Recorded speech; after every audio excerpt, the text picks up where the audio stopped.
Is it possible that your mother lied, that your father lied, that your preacher lied, that your grandmother don't know jack from shit when she flaps her lips on how Jesus died?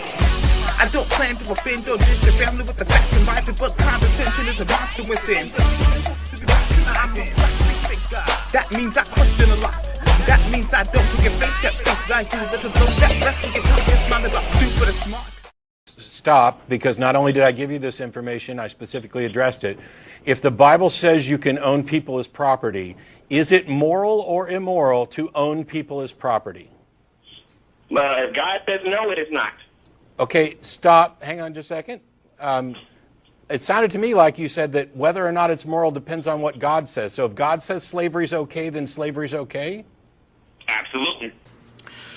The clip you just saw was Gman, as he likes to call himself. It was a conversation that he had with Matt Dillahunty on the Atheist Experience, which Matt Dillahunty had granted him.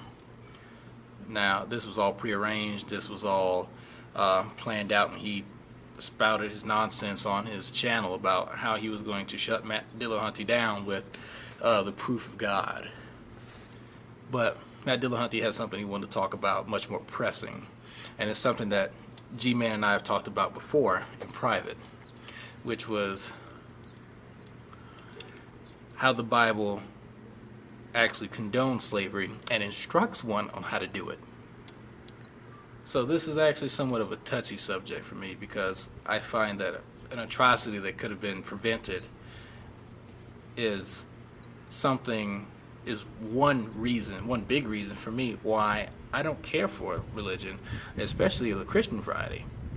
And I still don't see how many black Christians work their cognitive dissonance around that. It was clearly used, and it's unashamed of it. But for him to go as far as to say that, well, if God says it's okay, then it's okay. That's one of the reasons I actually like Matt Dillahunty, is that it's the way he phrases it. So it affirms what someone says. So no one can say, no, you took it out of context, or no, that was just a little bit of the conversation, or whatever bullshit that they try to use as an excuse. Because he will use an excuse, because he knows what he says is fucked up. He knows it. He knows that the ancestors that he and I both share, the children of those ancestors eventually made us. But some of those children didn't make it. They were too busy being used as fucking alligator bait. But it's fine. It's okay. It's alright because God said it was fucking good.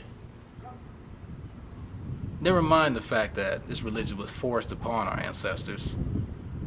Shit, they had their own religion. They had their own gods. Bumba, the god of vomit, probably wasn't the most eloquent of deities, but he was being praised. And he for damn sure wouldn't condemn his own people being bought and used as chattel slavery. And that's where it gets interesting when you actually talk to this guy.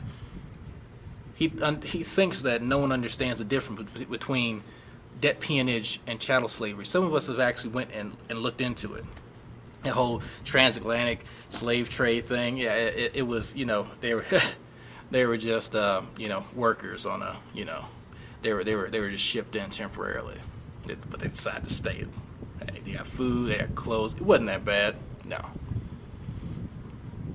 In reality, they were beasts of burden and walking sex toys. The reason my skin is so light now is because somewhere there was some intermingling between different ethnic groups. Maybe by force, maybe not. Who knows? But the fact remains that owning another person is wrong, no matter if they willingly do it or you buy them from their own people and then use them thereafter.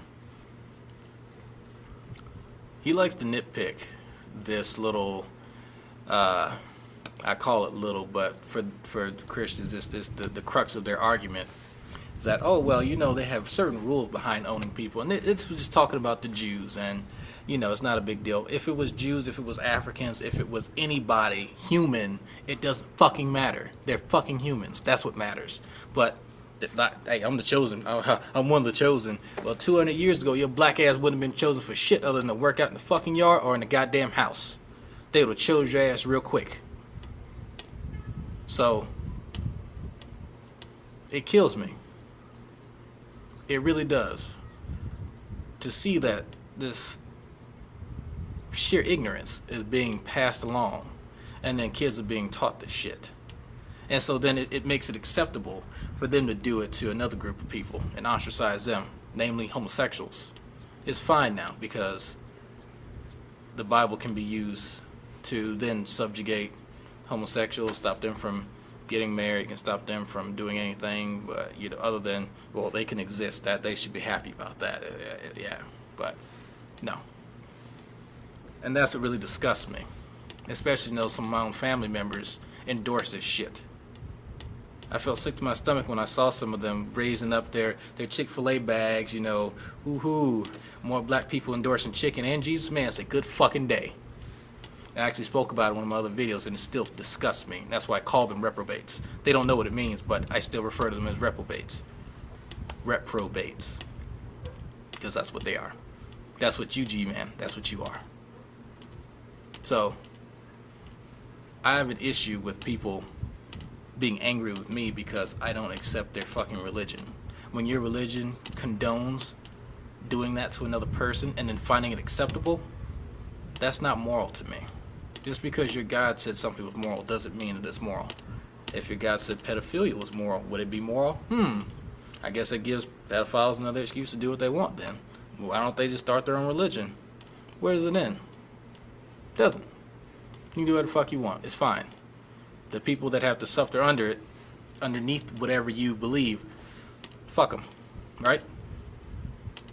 So, I don't hear shit when you can't stand on your own 2 feet and acknowledge that you yourself are a fucked up person and you say this. Don't use your God as a go-between. Don't use it to channel your hate and your ignorance through. Be a man or be a woman enough to admit it. Until then, I'll just consider you for what you are, a fucking coward. And that's really what it comes down to. Sheer cowardice. Don't just go with the breeze. Have you chosen the creed? Or has it been chosen for you? Just think about that. Serious.